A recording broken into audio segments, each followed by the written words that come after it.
interacting with students at the Flame University.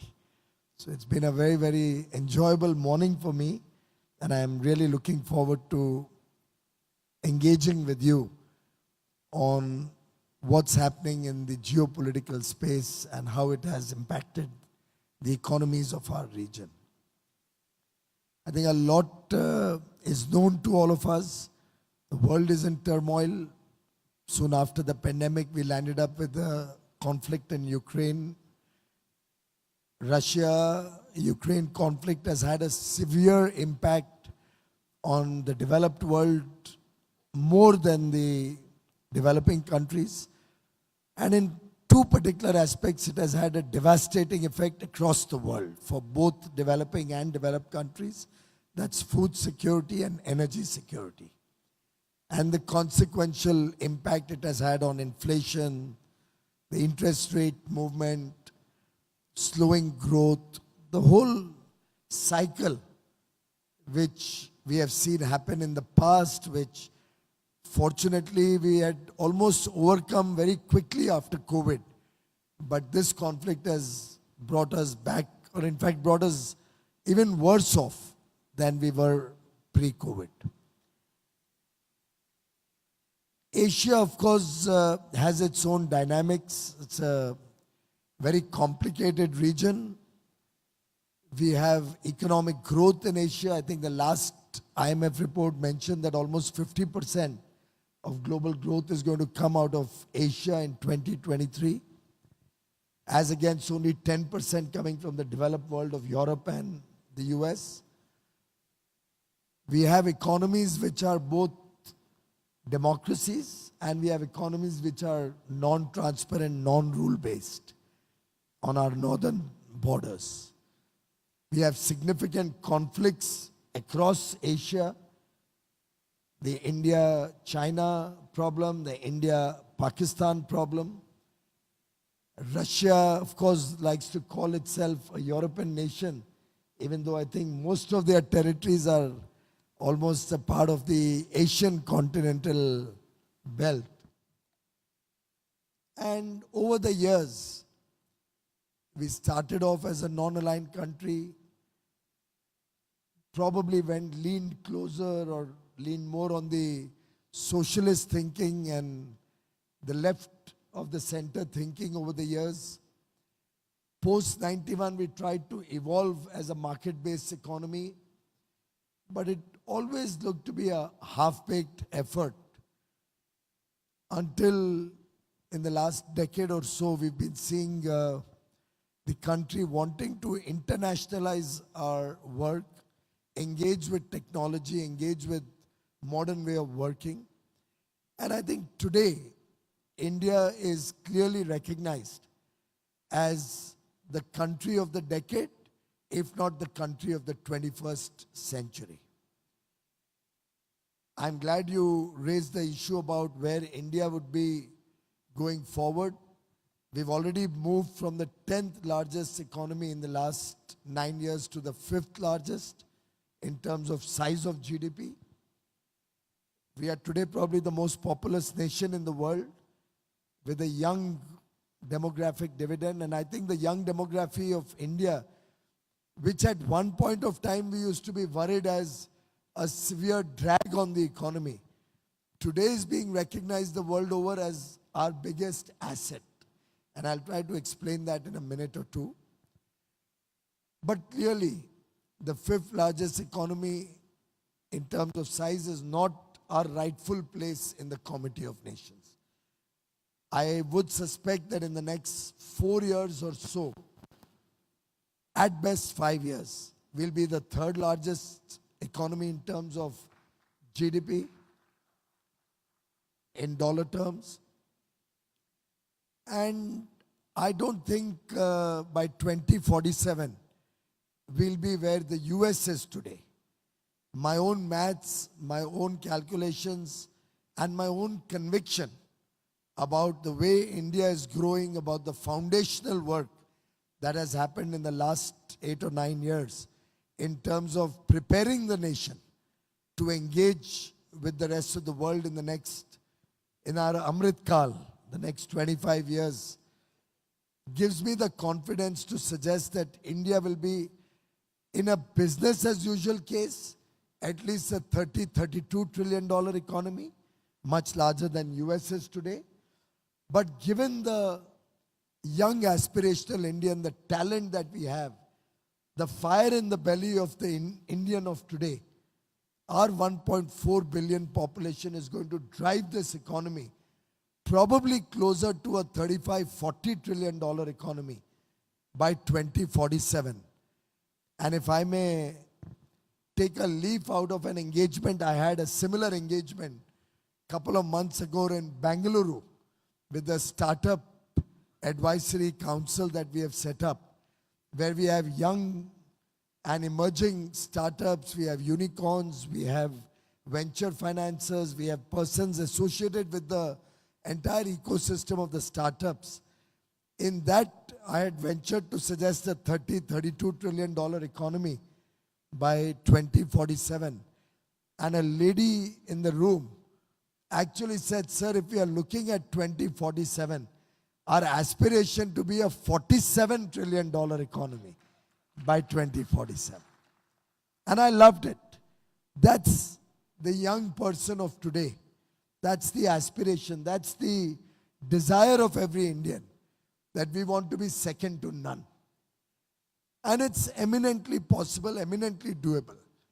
And the Asia Economic Dialogue would have surely, and I saw some of the breadth of subjects you have covered over the last 3 days, would have got a flavor of where India stands and how the world is looking at India. I remember, I'll give you a case in point, 2019, when I was appointed in the Commerce and Industry Ministry, we were engaged in the discussions on joining the RCEP group of nations. Anup was with me at that point of time.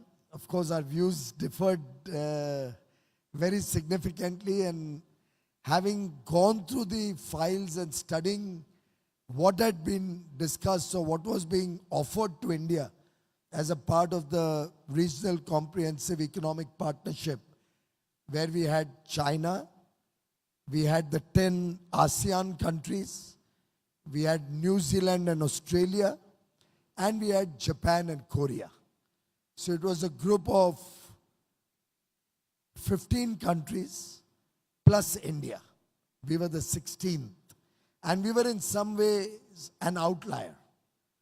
Not only because of our geopolitical tensions with China, but also because we already had trading arrangements or a free trade agreement with the 10 ASEAN countries, with Japan and Korea, so 12 in the box. Australia, we had been engaged for a long time until it got aborted because they said that if we are doing RCEP, we don't need to have a separate FTA.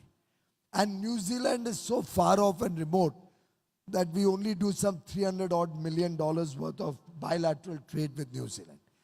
And their only interest is in dairy, and our big interest is in stopping dairy from there. I engage with stakeholders all over the country. I promise you, except for a handful, and in that handful, I can't even remember whether there was a handful who said we should join RCEP.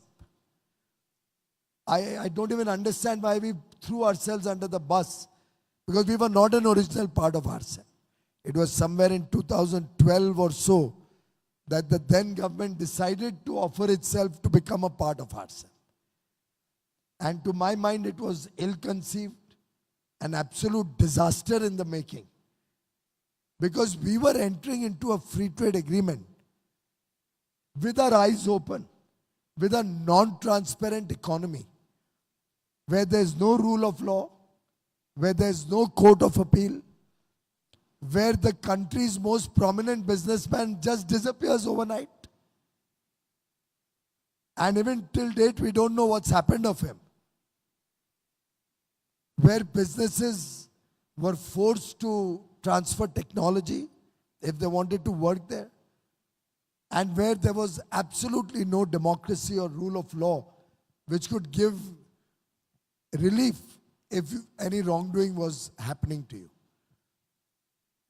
And while, of course, the entire arrangements that were sought to be done between China and India were against India's national interest, it would have actually been the death knell of all manufacturing in India.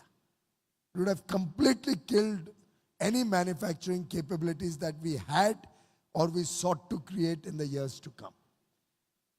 And my own experience is that China blocks the doors for imports from India through a variety of measures, non-tariff most of them. And we in India have over the years become weaker and started enjoying the low-cost, low-quality goods. It's somewhat like a drug, not drug as in medicine, like opium, that over the years we have made our own set of people so much used to low-cost, even though substandard products, that in the process we have hurt India, we have hurt India's interests. What used to be a bilateral trade, if Anup may remember better than me, of only $2 billion 20 years ago, where we used to have a trade deficit of under $1 billion 16, 17 years ago. We have landed up mortgaging India's interests to China. And I know between 2004 and 14, I don't want to politicize the issue, but in that period, our trade deficit with China increased from just about $1 billion, $1.5 billion to $48 billion. And we almost had an open sesame. We allowed everything to come in from China, whereas they stopped us every product from India through legitimate or non-legitimate reasons. Wherever we tried to stop any Chinese products, we had two problems.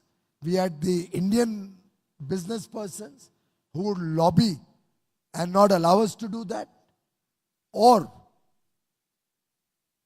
we had a situation where Indian manufacturing could not compete because their cost of production had no reference or relevance to their cost of transfer of goods to India.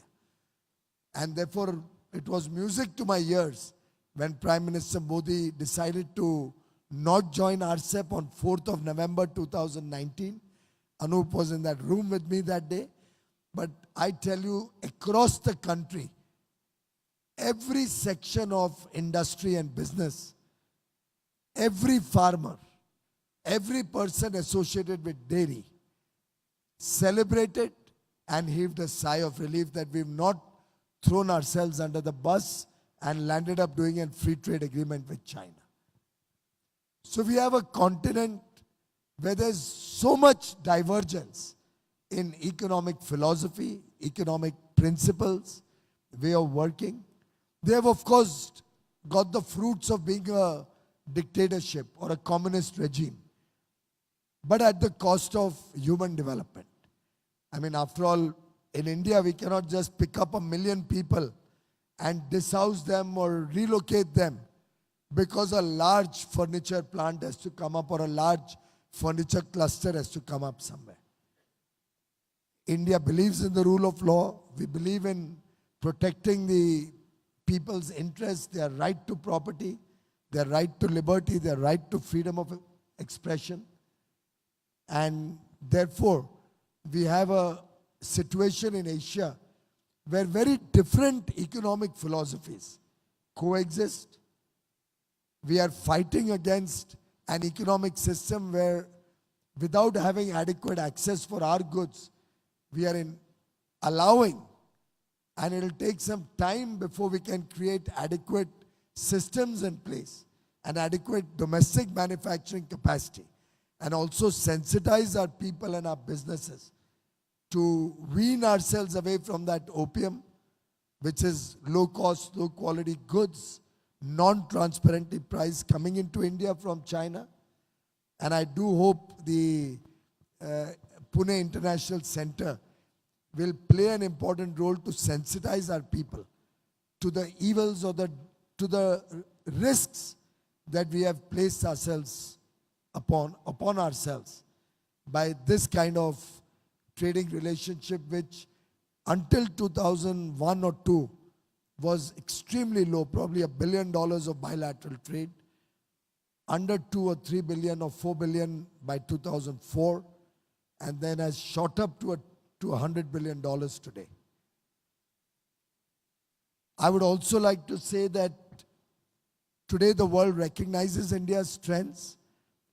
I was alluding to a situation in 19 where Anup and I were trying to tell Europe, trying to tell other countries of the Western world that we want to do free trade agreements with them, but they would just brush us away.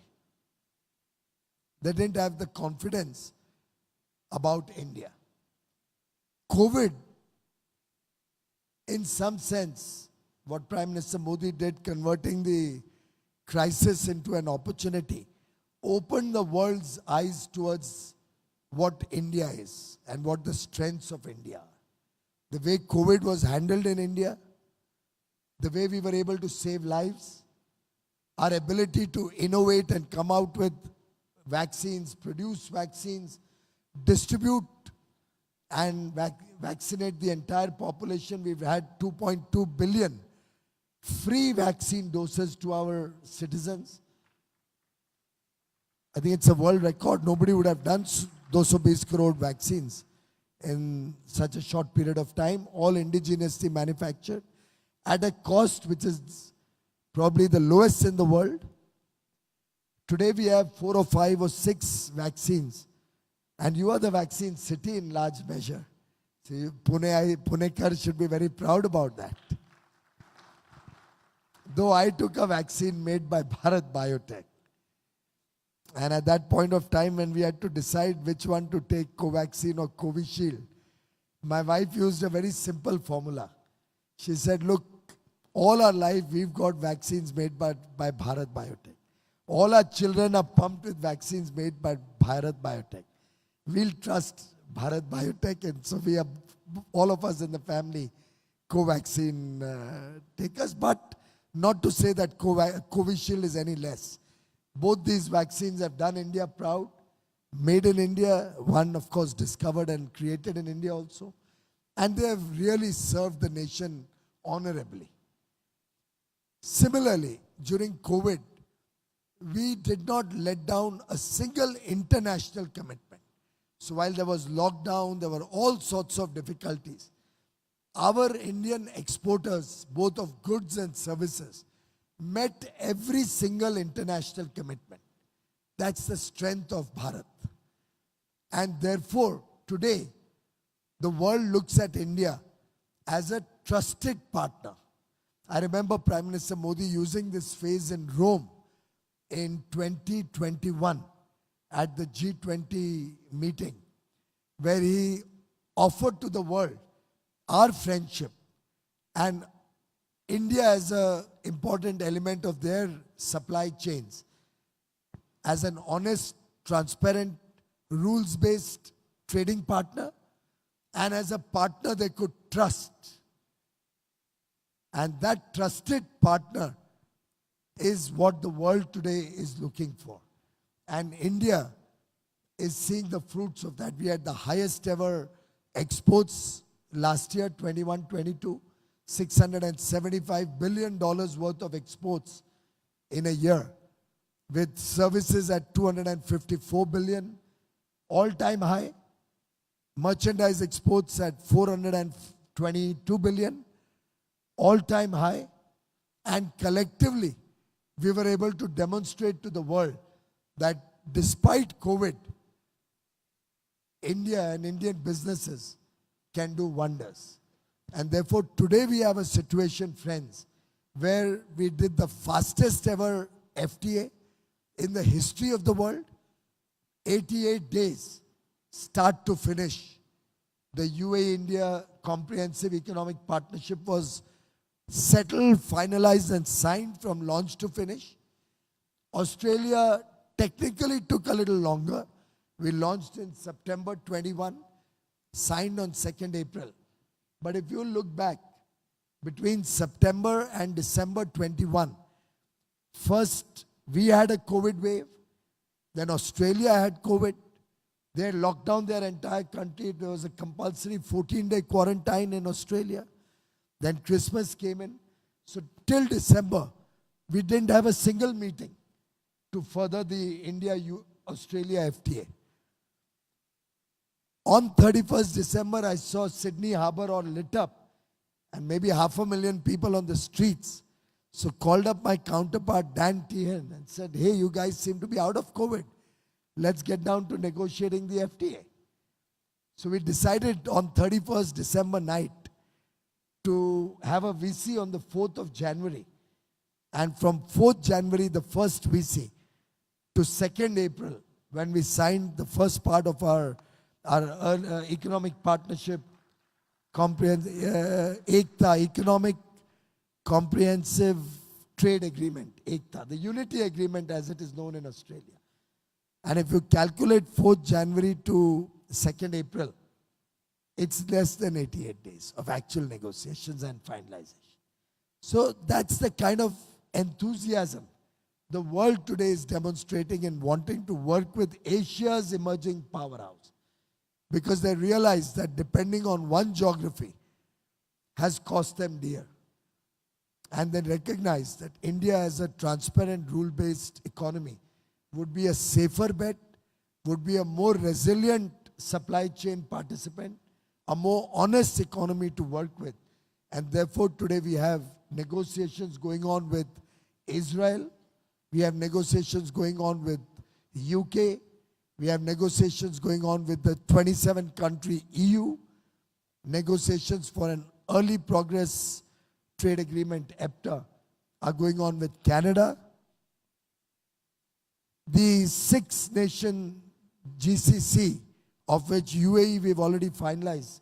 The other 5 want to now come into a GCC India free trade agreement. The 4-block EPTA, Switzerland, Liechtenstein, I don't know how to pronounce it, pardon me for that, Norway, and Iceland probably. 4 countries, I may be making a mistake. They are at my neck to start launch negotiations. I don't have the bandwidth in the Commerce Ministry to handle anymore. And the Russia and its partner countries of, what is that, EAEU, they also want to fast-track negotiations. This is India today. This is India's strength today. And I hope that's the message the Asia Economic Dialogue will take to the rest of the world. In India, the business world and the economists.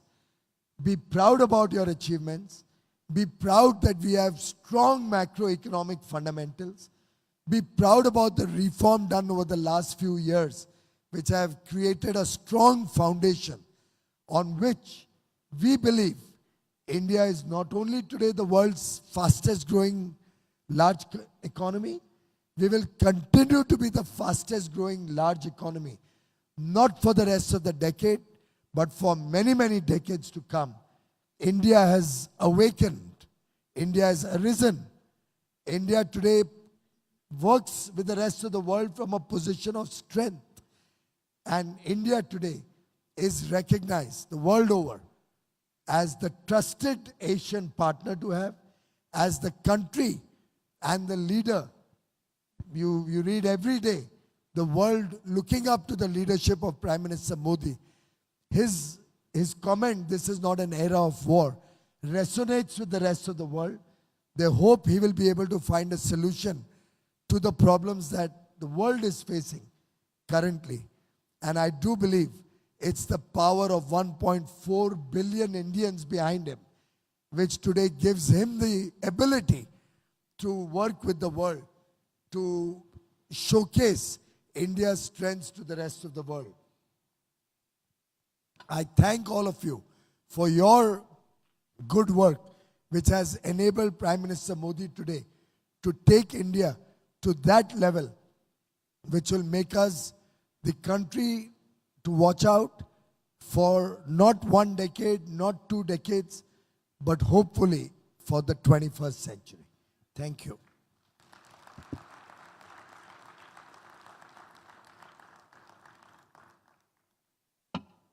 So thank you very much, sir. As usual, a very scintillating talk, very positive. So a couple of questions that have already come to me from the audience, and maybe some we can take. So you spoke about China, and I think the discussion on China does come up in every forum of interactions like these. And you also said that we are trying to increase our adequate domestic manufacturing capacity. But there is industry, more specifically the automobile industry and many others, which are still dependent on China and imports from China. So how much have we really increased our adequate domestic, is it adequate, our domestic manufacturing capacity, and what do you foresee? Well, I see Indian manufacturing come of age, and you are in Pune, many of you, most of you. No better example of India's manufacturing skill sets and the huge talent that we have than the wonderful work that's happening in Pune. I think we would have probably 100 Fortune 500 companies also located in Pune, if not more. My own sense is the auto industry is certainly one industry where we should be clearly 100% indigenized. Some companies, of course, claim to be 90, 95, 99% indigenized, but I suspect it's not truly so, because maybe one or two layers down, there is an import element. We have started engaging with the industry and having long conversations. The Korean industry, auto industry, Hyundai and Kia, are clearly two of the laggards. They've enjoyed the benefits of our free trade agreement with Korea and Japan and continued to import indiscriminately. So they've cost us dear. And I don't mind saying it publicly also. That small investment, maybe they bought $500 million or $1 billion, has cost India very dear in terms of the billions of dollars of trade deficit they have caused us directly with Korea and with other countries. The way forward, to my mind, is we've been talking to Korea also to open up their markets for our products. But look at the stark difference. Korea, for example, doesn't stop any export of steel from India to Korea. So does Japan. There's no government which is stopping our export from India to Korea or Japan. But you know what? We can't sell a ton of steel in both these countries because there's a nationalist spirit. We unfortunately don't have that in India.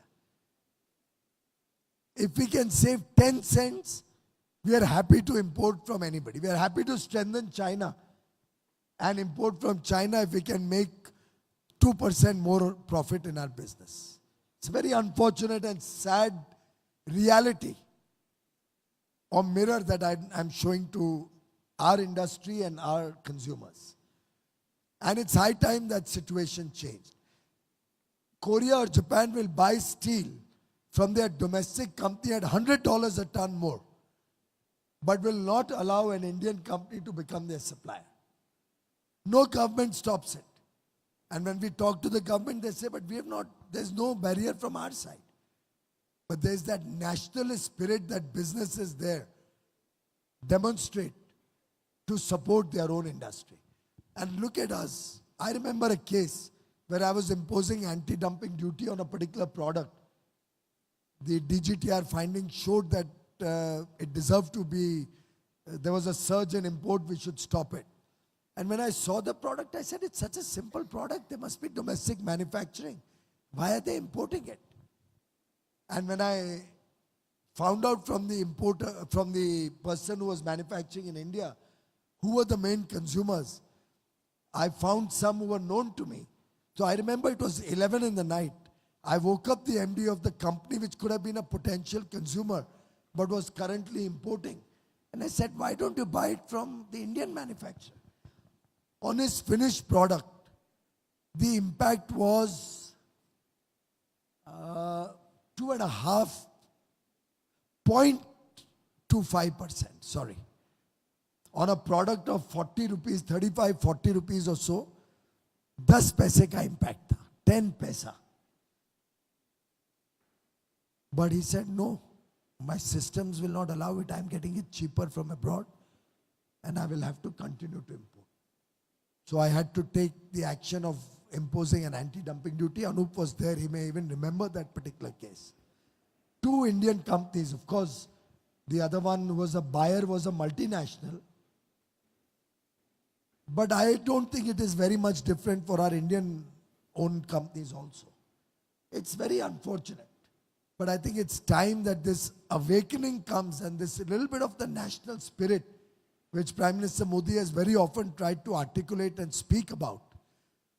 And then otherwise, we are of course trying on the government side to bring in quality control orders so that we don't allow substandard quality goods to come to India. We do create tariff barriers, but personally, I think that's not the solution. We'll have to improve our domestic manufacturing capabilities, quality of goods, meet the consumer's demand on a competitive basis.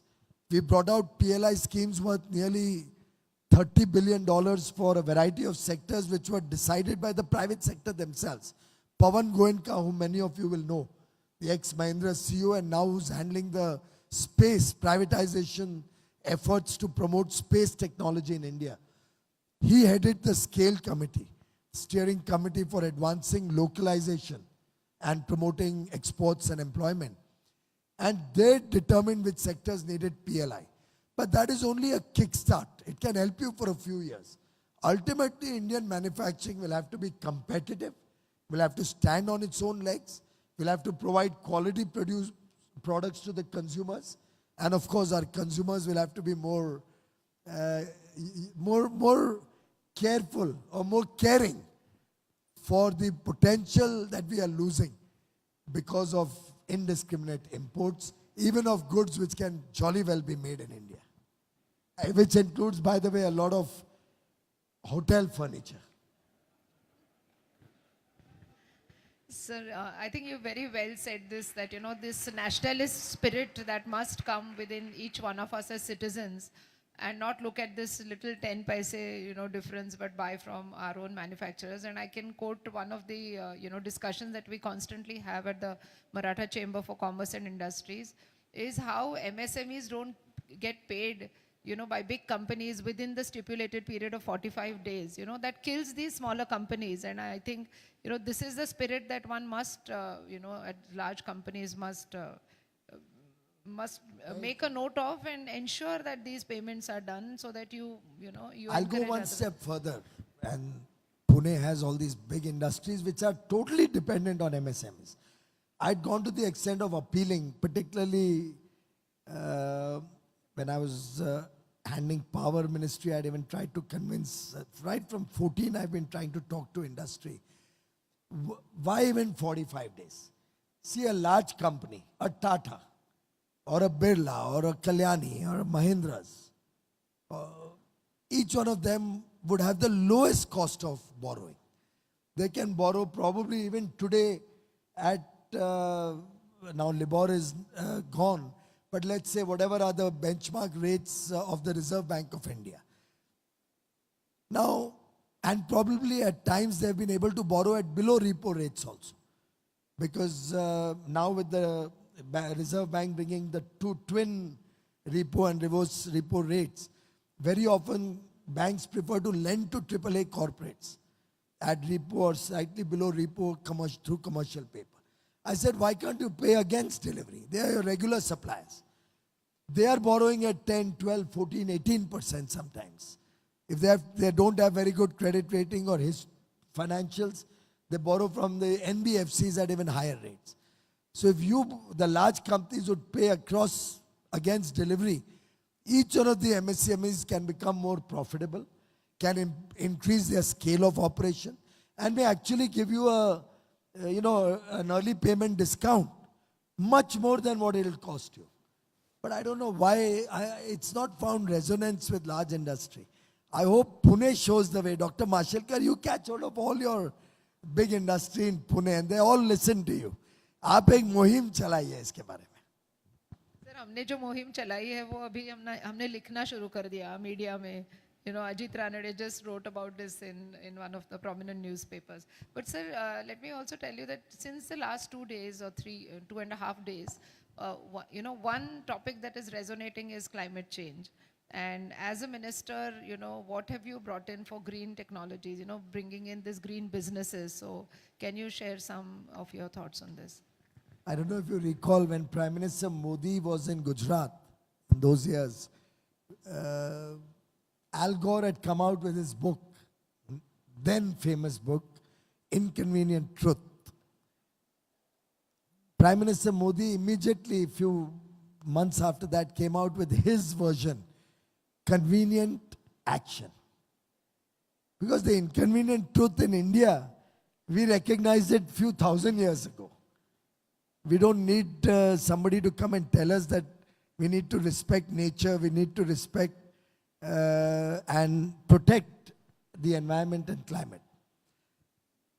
But unfortunately, over the years, the consumption levels have gone up so high, and the developed world has very conveniently transferred most of the polluting industries out of their economies, a large part of it into Asia, by the way. And while they are the largest contributors to this problem in the ozone layer or the climate change problem, they are preaching to us today about what we should be doing, despite the fact that we are only 2.5% of the contributors to carbon, having supported 16-17% of the population. I'm proud to say that this government led by Prime Minister Modi, from 14 itself, has focused its energies on addressing this climate change problem as a responsible global citizen. I used to be running coal, power and renewable energy, all three. And when I mentioned it at Flame this morning, everybody had a big laugh. Coal and renewable energy, both simultaneously. But there is an interplay. I mean, when President Obama was in India and everybody was preaching to us about cutting down on coal, I said, sir, we'll have to invite you for candlelight dinner the next time you come to India, if we shut down our coal-based plants. So we don't have an alternate technology anywhere in the world. We have a limitation on how much hydro we can produce. Nuclear power, China has blocked our entry into the nuclear suppliers group, the NSG. So we don't have guaranteed source of nuclear power. The world is not yet offering us safe and secure, adequate, affordable technologies so that we can venture in a bigger way in nuclear. Even then we are doing quite a bit to promote nuclear energy. Solar power is only during the day, and in fact it has its own challenges of grid management. We cannot do beyond a stage in solar power, even during the day. And consumption hours are peak morning and evening, where we don't get solar power. Gas is not available in India, but gas also is ultimately fossil fuel. But because Europe and America depend on gas, and they guzzle large amounts of petrol and diesel, they attack only coal, but not fossil fuels as a family. And this patent discrimination and unfair policies were called out by Prime Minister Modi at every occasion. And therefore today, the world recognizes his concept of lifestyle for environment, the life and sustainability movement. Because ultimately we'll have to look at sustainable lifestyles. We in India are working towards that. We are promoting the circular economy so that we reuse our waste, recycle our waste.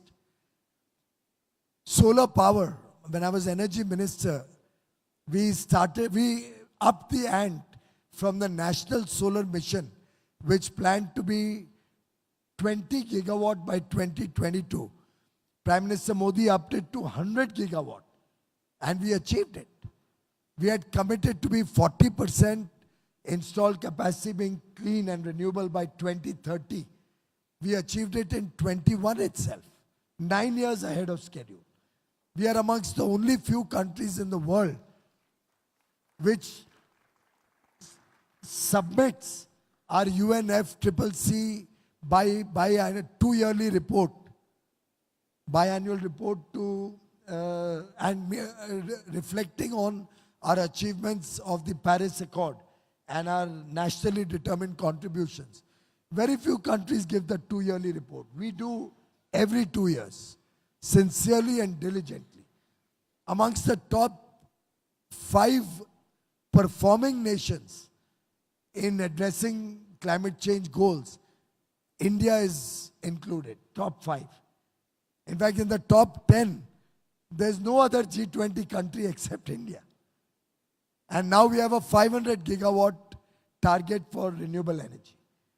We are conscious of our duties. We are promoting sustainable textiles, for example.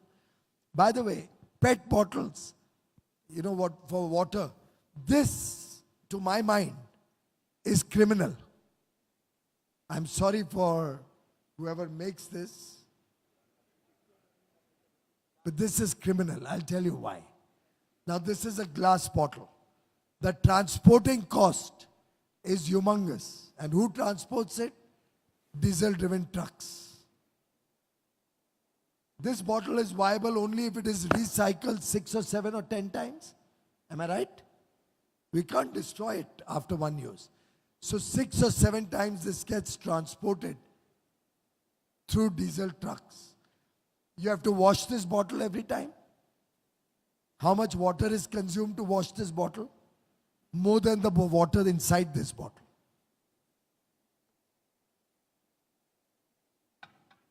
Plastic bottles are all above 50 micron. Single-use plastic is banned. Not plastic bottles per se. Those plastic bottles are crushed into PET flakes and used to make sustainable textiles, like the one Prime Minister Modi was given at the Sera, the Energy Sera Week, or Sera Energy Week in Bengaluru earlier in this month. And you remember Prime Minister Modi wearing that blue jacket in Parliament? That was made out of sustainable textiles. That's the plastic waste which was converted into that smart jacket that he was wearing that day in Parliament when he addressed Parliament. Of course, on the other side, on the next day, we had a Louis Vuitton scarf reflecting the different cultures that prevail in the country. I don't mean to politicize again, but that's the reality. So we are very, very focused, and therefore I think, please, I think we need to reassess. Maybe Pune International Center can reassess, because my textile industry is asking me to open up import of used plastic bottles. They are not getting enough. Can you believe it? They're not getting enough plastic bottles. They want me to allow import of used plastic bottles for sustainable textiles, which gets a premium. And they're also worried going forward, people may stop buying Indian textiles if they're not made out of recycled product. That'll give a boost to organic cotton, which is again under me. So we can get a better price for organic. And by the way, I was in Sikkim last week. It's the only organic state we have in India. And now we are going to promote exports from there in a big way. We are setting up testing labs in every district of Sikkim. We are setting up a Spice Board office. We are setting up a FSSAI office for organic testing, a PIDA office, so that we can collectively, and look at the scale I've announced there. we are going to make it happen as a country under Prime Minister Modi's leadership. We're going to make exports grow from Sikkim of agricultural organic produce from 8 crores currently to 8,000 crores by 2030. That's the target we have set as the Modi government. Eminently doable. The telecom industry has shown us the pathway. Look at the mobile industry. Over 200 companies today engaged in different forms of mobile manufacturing. Apple informally tells us they want to have 1/4 their global supply from India in the next 3 or 4 years. So the world is looking up to India. It's for us to grab the opportunity. I hope we don't fail in our green mission for lack of focus by all of us. Because if we can We have a 500 gigawatt solar power target. But what will we do with that power? Our grid won't be able to handle it. But if we can convert it to green hydrogen, and we've recently approved significant government support to make that happen, that green hydrogen will convert to nitrogen. I'm not a techie, I'm a poor little chartered accountant. Please pardon me if I make a goof up somewhere, but I think that will convert to nitrogen, ammonia, my apologies, to ammonia, which will then be exported to the whole world. So we have ambitious plans as a nation, and I do hope each one of you will be a part of our journey as a responsible global citizen. And we will meet our targets, rather exceed our targets. And the world today is looking up to India. I hope we don't let down the world's expectations from all of us. I can just take one or two questions from the audience. We have Mr. Amit Paranspe. Maybe you could just introduce yourself and ask your question. Amit Paranspe, I'm part of the Maratha Chamber of Commerce and Pune International Center. Thank you very much for highlighting the importance of manufacturing. We here in Pune are, as you said, trying to do our bit. I just would like to highlight one point, that Pune is the #1 in the country in engineering exports.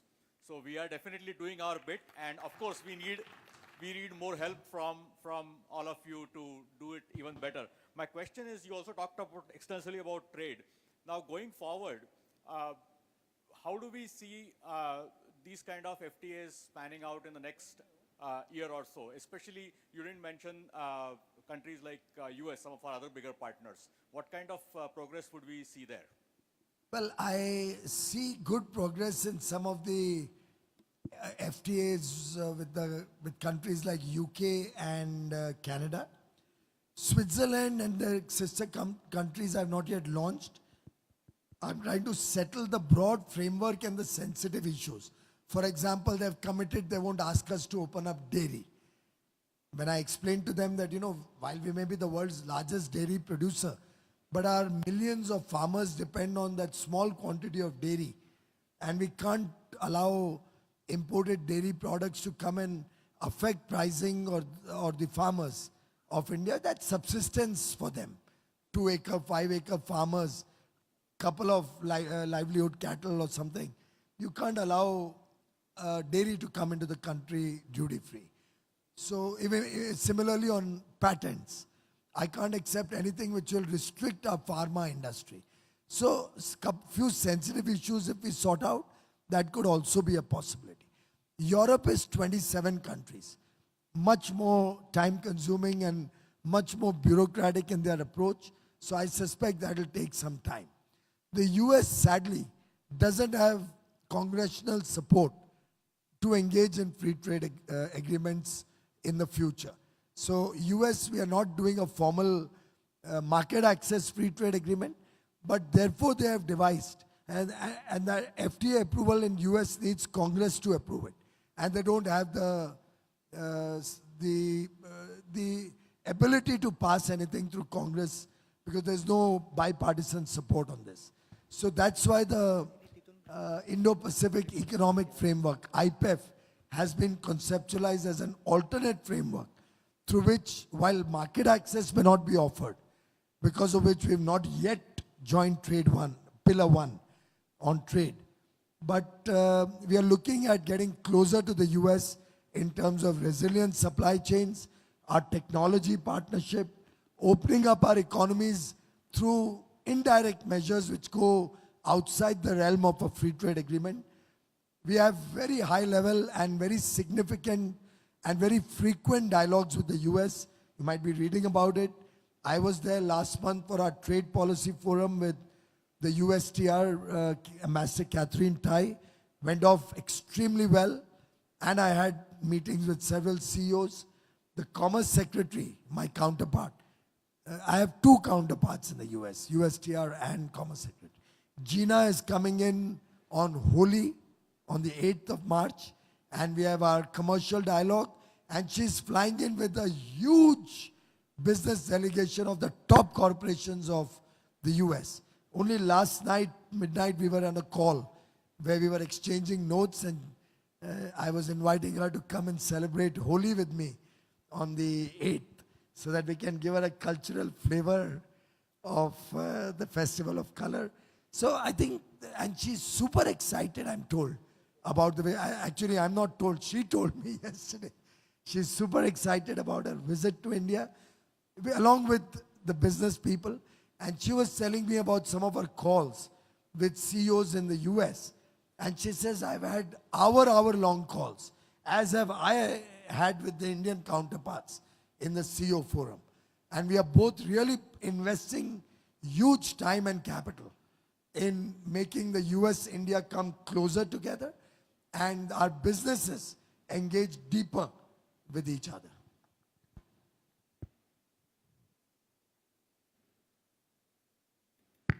Thank you, sir. May I request Rujita? Rujita Jagtap is a director on the Maratha Chamber for Commerce and Industries. She also has a question.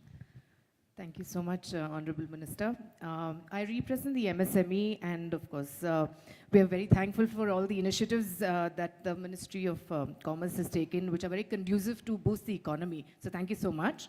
My question is, do we expect any specific focus areas or any kind of initiatives that you'll be taking up for actually making it easier for the MSMEs to export and also to augment their footprint in the global markets in the years to come? Thank you. You know, naturally, any effort to increase exports will have a direct or indirect impact on MSMEs. So while many of the large PLIs support large-scale manufacturing, the reality is that that large manufacturing is always on the back of a number of small MSMEs around it. Pune is a living microcosm of how Indian industry works. There would not be a single company here, large company, which would not have probably scores of MSMEs as a part of their ecosystem. And then that goes to other levels of service sector and even a dhaba contributes, the transporter contributes, hostels and small lodging houses contribute. Our workmen go to canteens. I mean, it's a whole ecosystem around large businesses. Specifically for MSMEs also, we often come up with different schemes, different promotional avenues. Though in the long run, I personally believe all of these can be measures like you kickstart a motorcycle. They can help you kickstart an ecosystem. But ultimately, we'll have to have a balance between consumers' interests and subsidies or promotions done to protect and promote a particular sector of the economy. I believe in Michael Porter's theories. We'll have to ultimately have a competitive edge, or the comparative nation, the theory about comparative economies or strengths of economy of different countries. So unless we are competitive or our comparative advantages prevail in any sector, in any industry, artificially you can promote or support a sector only up to a point. Beyond a point, it will be detrimental to the value chain that we wish to promote in India. Somewhere in the value chain, it will start hurting. And then bear in mind, I'm also Consumer Affairs Minister. So I have 140 crore consumers to look after. And consumer interests, while of course we don't want substandard products to go to consumers, even though they may be cheap, but consumer interests also demands that they get affordable products, albeit of high quality. So it's a balance that is often being created. MSMEs will always be very, very critical to India's economy. What in India's? The global economy. And all of us, our FTAs also, have a lot of discussions around MSMEs, around startups. So even in our patent office, for example, I think we give I don't know whether it's 50% or more concession on all activities, trademark, copyrights, patents, all of that. For startups and women entrepreneurs, we give up to 80%. I think for the micro also now have gone up to 80%. Too many things happening around the place. But startups, women entrepreneurs get an 80% discount on anything to do with the patent office. MSME has a number of schemes. We are coming out with new schemes for footwear, for textile, a number of sectors which will naturally go to MSMEs. So it's a mix where we believe that some large industry needs to come with economy of scale and which will also benefit MSMEs indirectly. And we believe in certain sectors like garmenting. MSMEs are the way forward.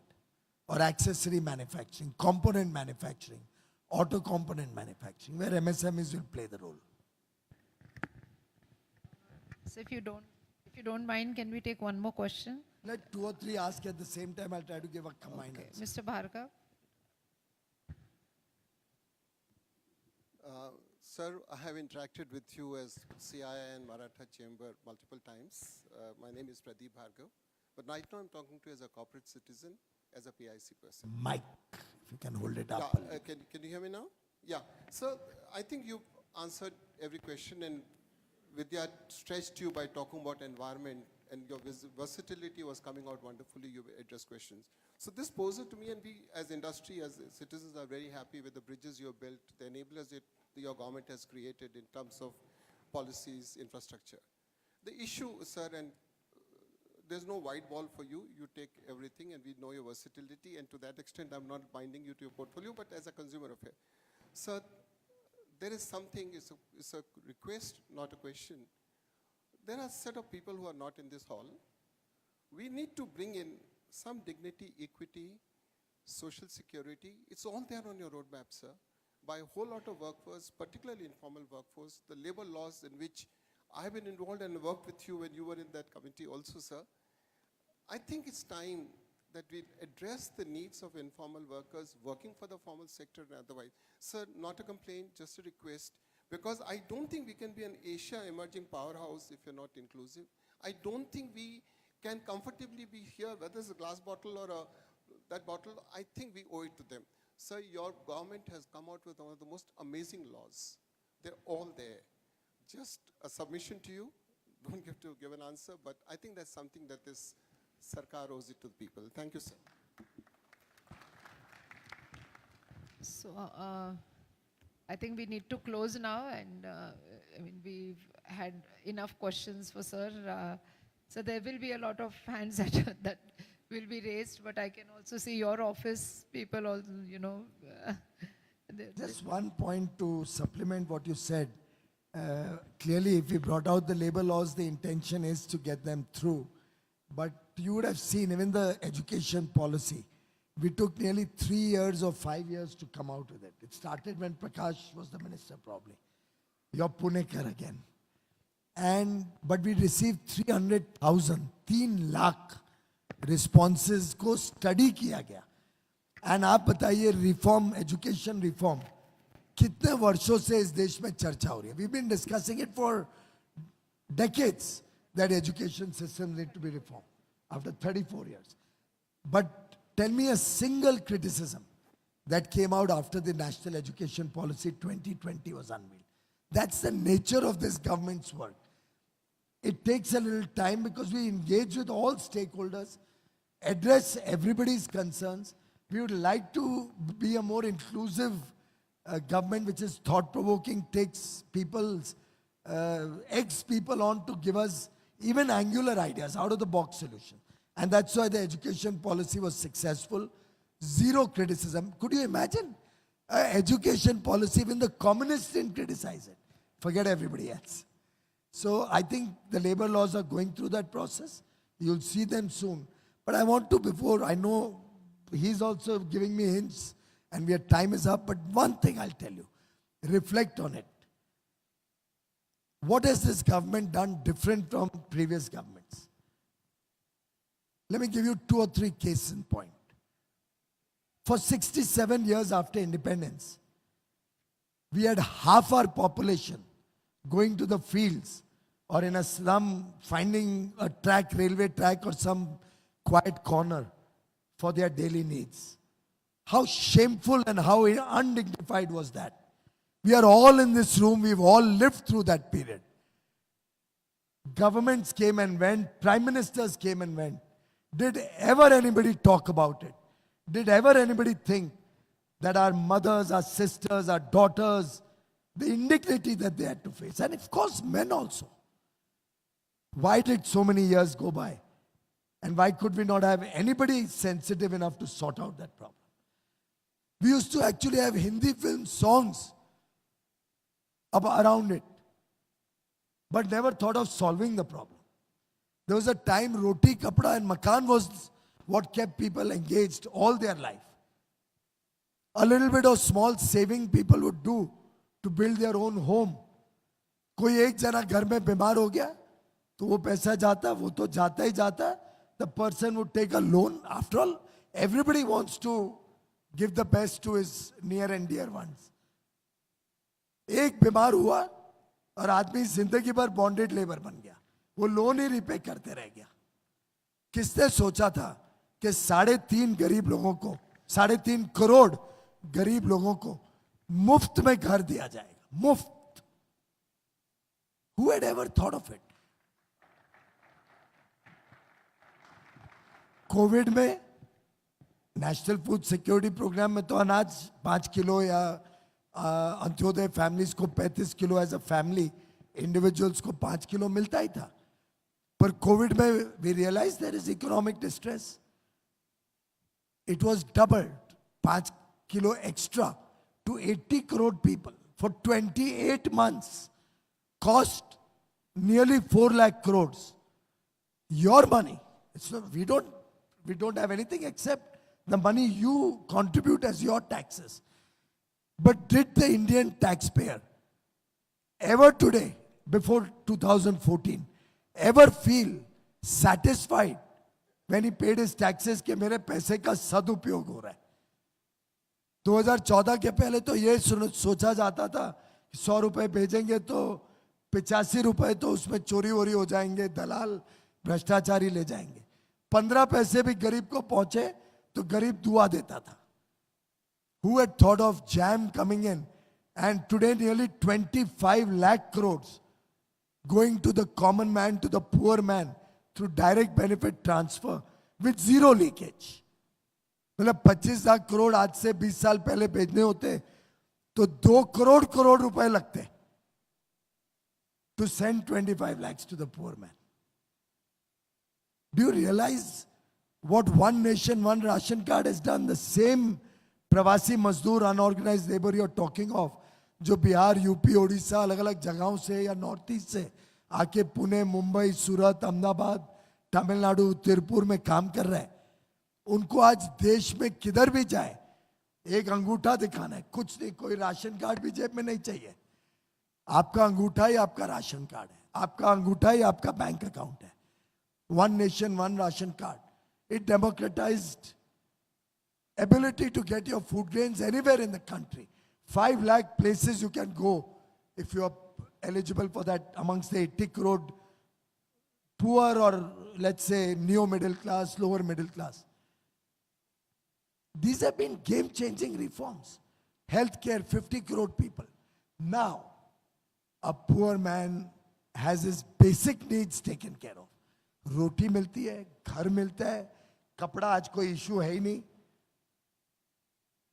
Health care 50 crore लोगों को मुफ्त में मिलता है. ये empowerment है, ये रेवड़ी नहीं है, ये एम्पावरमेंट है. क्योंकि आज पूरी और उसके साथ जब मोबाइल कनेक्टिविटी आ गई है at the cost which is lowest in the world, data at no cost almost. तो आज का युवा युवती, the young boys and girls, they are continuously seeing दुनिया में क्या हो रहा है. They are engaged, they are connected to the world. They know what's happening in the world. And that aspiration of a young demographic India, young population in India, 2/3 of which is probably below 35, that aspiration, that fire in the belly is not to feed their belly, is not to save money for a home, is for the good things of life. And that is what is going to drive the Indian economy, Indian economic growth, and will make us a $47 trillion economy by 2047. Thank you. Thank you very much. I'll just sum it up. So thank you very much, sir, for a scintillating talk and very, very positive. I'm sure the lady in Bangalore who said that, you know, by 2047, we can become a 47 trillion dollar economy. It sounds very true to all of us sitting here in this very august gathering. As a doctor, sir, I definitely appreciated the vaccine Maitri program. At a time when Indians were not receiving the vaccines, but there were, people in our neighborhood who received vaccines, and it was something that we couldn't have ever imagined. And several such programs. Indians were getting it, but parallelly you were sending it out, and that time we wondered why are vaccines going out with.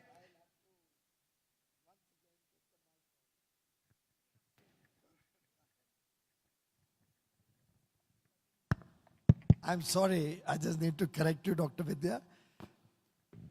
We wanted to give vaccines to all the Indians first, but there are two factors. A, there was a lot of vaccine hesitancy, and we had political leaders and tall leaders who were creating a scare because of which vaccines were going across the country but were not getting administered. Due to which Prime Minister Modi said that it's better than getting them expired or wasted. We should also look at supporting other countries. Second, the West was only looking after themselves largely, and their vaccines were $30, $38, $40. Our vaccines being lower cost, Prime Minister Modi felt it's our duty as a large country, as an economic powerhouse, to support the small countries, our neighbors, the Pacific Island nations, the Caribbean countries, those who are less developed or even less privileged than India with vaccines. So we gave out vaccines. We've exported nearly, I think, 230 odd million vaccines across the world. But only to poorer, less developed and more deserving countries and our neighbors.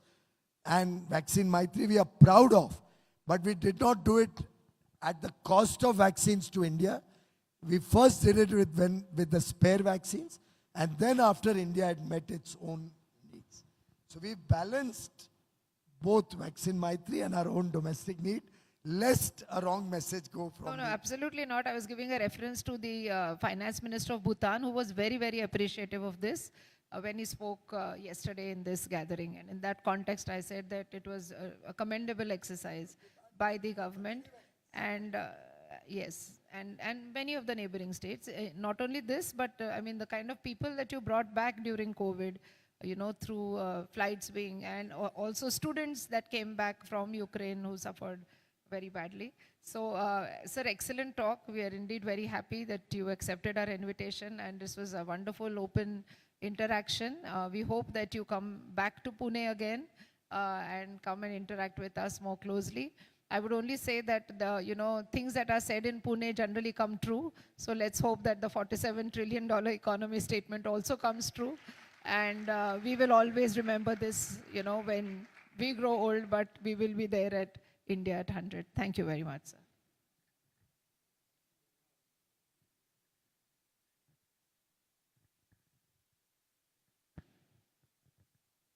Thank you very much. I had lots of notes in terms of briefing you about the exhilarating Asia Economic Dialogue 2023 that we had, but I'm going to set it aside because you electrified the entire audience.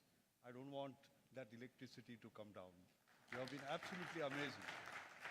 So thank you very much, our most beloved, most respected Piyush Goyal ji, for giving us this very, very energetic and amazingly aspirational, amazingly sort of powerful address. I will just make 2 or 3 brief points. The first is that you have talked to us about not only Atmanirbhar Bharat, but with Atma Vishwas, and most importantly with Atma Sanman. When you said that let's not worry about that 10 paisa, but just go for the bigger purpose. There is a great message there. That's very, very important.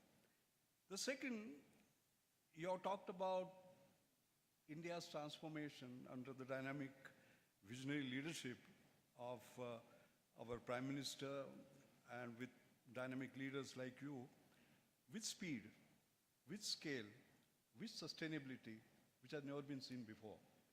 One of the things I just want to mention to you, because our beloved PhD is here, you might remember Earth Care Awards. I was the chairman of the jury and you were the chief guest. And 7 years ago, I remember you were saying that LED, light emitting diodes, which reduce the carbon footprint, you said that you are going to do an innovation on demand aggregation and bring the cost down of a 908 lamp from $7 to $1, and the magic happened. From 0.2% penetration to 88% penetration, we created a world record in 7 years. You kept your word.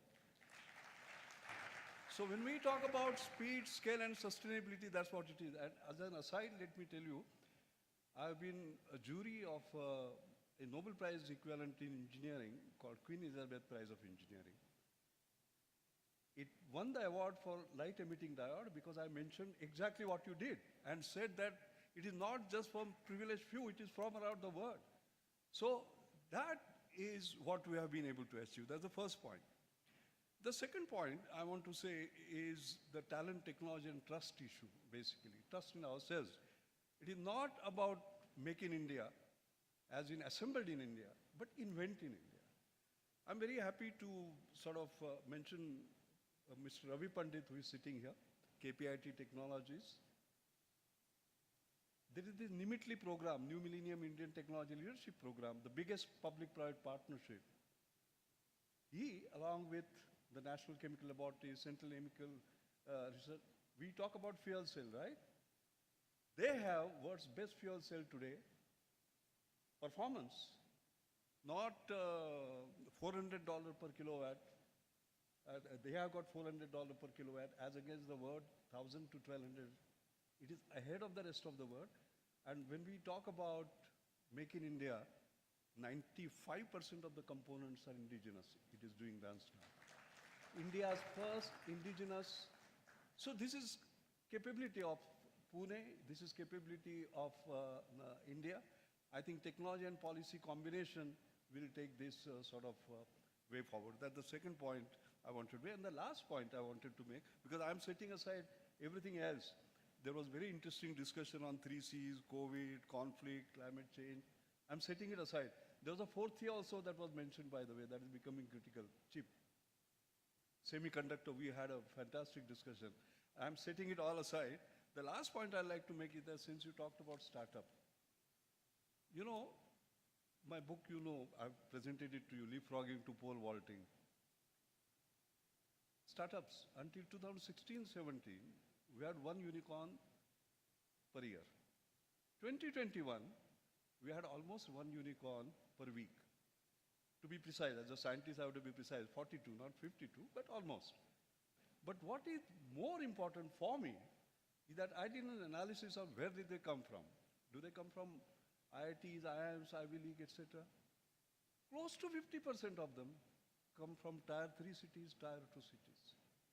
Can you just imagine? That's the new India, democratization of wealth. I think that is why India is on the go. I just don't want to take more of your time and stand between you and the lunch.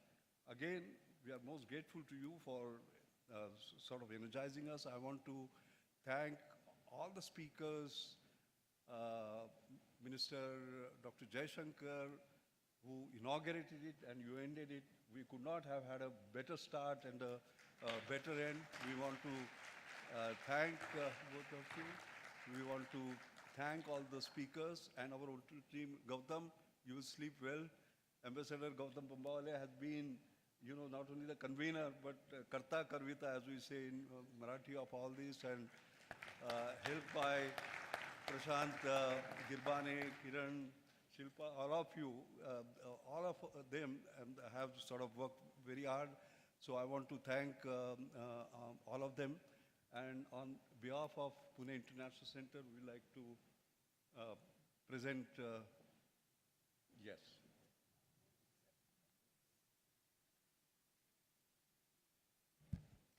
PIC President will hand over a token of appreciation to our chief guest and valedictory speaker and to Dr. Vidya Yeravdekar. May I please request Ambassador Bambawale, convener of the Asia Economic Dialogue 2023, to come up on the stage, please.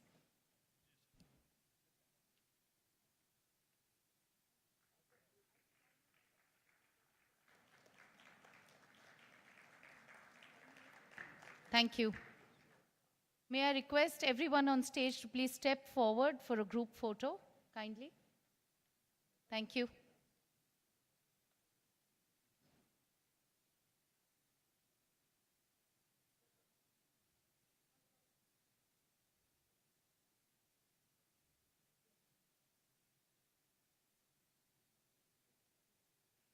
Thank you so much. We now come to the end of this conference. I want to take a moment and thank all of our student volunteers, the entire PIC team, our event management partners, and the hospitality partners for all their support, especially, and last but not the least, the Ministry of External Affairs, Government of India, for their unwavering support throughout the preparation and execution